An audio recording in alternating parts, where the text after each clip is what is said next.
Идэх ямар ч боломж байхгүй тийм гэмтэл авсан байгаа. 2025 оны 7 дугаар сарын 18-наас 19-ний шилжих шин Сүхбаатар дүүргийн 3 дугаар хорооны нутар дэсгэрт байрлах Канте нэртэй шүний зингээний газрын гадна 25 настай залууг бүлэглэн зодож хүнд гэмтэл учруулсан ноцтой хэрэг гарсан. Шинжилгээгээр хохирогчийн нүүрний яс цөмөрч нэв нүдний хараа алдагдсан, гавлын ясны хугарал үүссэн зэрэг олон хавсарсан гэмтэл тогтоогдсон юм. Тус хэрэгт Улсын их хурлын гишүүн Масан Цэрэн Бунцлын хүү Санжаа Чойпел, Эрэлт группийн захирал Эрдэнэбатын хүү Тэмүүлэн, Лувсанд оржийн Алтан Очир, мөн Таван богд группийн үүсгэн байгуулагч Баатар сайхны хүү Амар сайхан нар холбогджээ.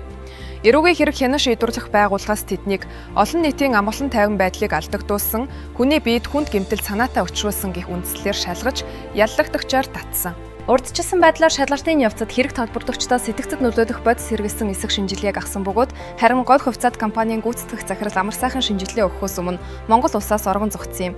Тэрээр 60 гаруй хоног ор сургахгүй болж Интерполоор 90 сурвалжлагдаж байсан. Харин 2025 оны 9-р сарын 22-нд цагдаагийн ерөнхий газраас түүнийг Таиланд улсаас баривчилж алгатан авчирсан талаар мэдээлсэн.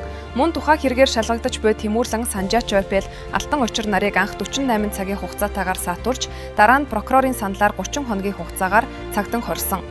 Санжаа Чойпелийн өмгөөлөгч биеийн байдлын улмаас эмчилгээ шаардлагатай гэсэн хүсэлт гаргасныг шүүх үндслэн түүнийг гадуу шалгах нөхцөлтэйгээр суллаж, хилээр гарах хам хэрэгтнүүдтэй уулзахыг хориглох нөхцөл тарьж суллаад байсан ч дахин цагдан хорсон юм а. Харин Тэмүүлэн Алтан Очир нарын хувьд дахин 30 хоногийн хугацаагаар цагдан хоригдож, мөрдөх шалгах ажиллагаа үргэлжлэж байсан. Хэргийг улмаас олон нийтийн сүлжээнд Баян айлын хүүхдүүдийн ёс зүй, хуулийн өмнөх тэгш байдал гэх асуудал хүчтэй өрнөж байсан бөгөөд Цэрэн Бунцгийн охин Пүрэв Жаргал энэ үеэр миний угаадас чиний хамгийн тансаг хоолноос илүү хэмээн цахим хуудастай бичсэн нь нийгмийн жигшлийг төрүүлж давхраг хоорондын зөрчлийг улам хурцтгав. Энэ үг нь ганц хувь хүний хандлага биш, харин шудраг ёс, хариуцлага, Баян ядуугийн ялгаа Монголд ямар гүн гүнзгий босныг тод харуулсан дохио болов. Уг хэргийг шалгах ажиллагаа үргэлжиж байгаа ч 9-р сарын 10-нд хохирогч залууг өөрийг нь ялагдагчаар татсан талаар түүний аав Дашцэвик мэдээлсэн. Мөн цардаагийн байгууллагаас хилээр гарахыг нь хориглуулах санал шүүхэд хүргүүлсэн байна. Хохирогчийн аав Дашцэвик энэ талаар өөрийн байр сууриа илэрхийлэхдээ миний хүүг нүдийг нь хөхрүүлсэн дэч ялардагчаар татлаа. Би үдийг хүртэж энэ хэрэгт хэн нэгнийг хилмөлдүүлэхгүй. Үнэн зөвөөр шийдэгдэх байх гэж итгээд чимээгүй байсан. Миний хүүг ялагдагчийн нүдийг хөхрүүлсэн гэж ялагдагчаар татлаа. За яах вэ? Үнэн нь олдох байх гэж дахин хүлээсэн. Гэтэл эмчлүүрж байгаа эмнэлэг рүүгээ 9-р сарын 15, 16, 17, 26 цаг аваад явах гэж байтал хилийн хориг тавих санал гаргасан гэж сонслоо. Энэ арай хитэрч байна шүү. Би одоо үр хүүхдийнхээ төлөө бас бусдын ч үр хүүхдүүдийн төлөө дуугарн бүр ойрлон хэмээн бичжээ. Тэрээр хууль хяналтын байгууллагын ажиллагаанд эргэлзэж шудраг ясны төлөө дуу хоолойгоо хүргэхээ илэрхийлсэн байна.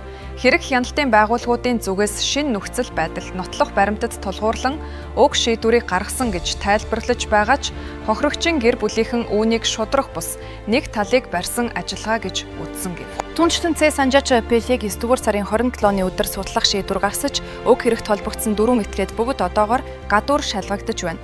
Хэрэгэд мөрдөн шалгаж байгаа бөгөөд одоогоор шүүхэд шилжээгүй байна.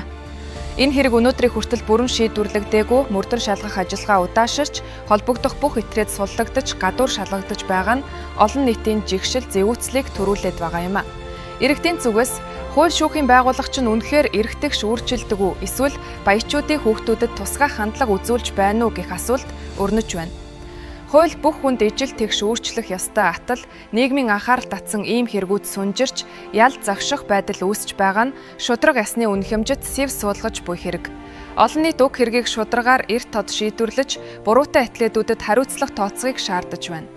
Эцэгт нь уулзсан эрүүл мэндийн төлбөрийг төлөө анхаарлаа тэр хүүхдийн эрүүл мэндийн төлөө анхаарья гэсэн өнөөдөр хүүхд нь одоо амар аманд бүтэн ирдсэн та нар ингээл очиж уулзсан ярьслага авсан уу?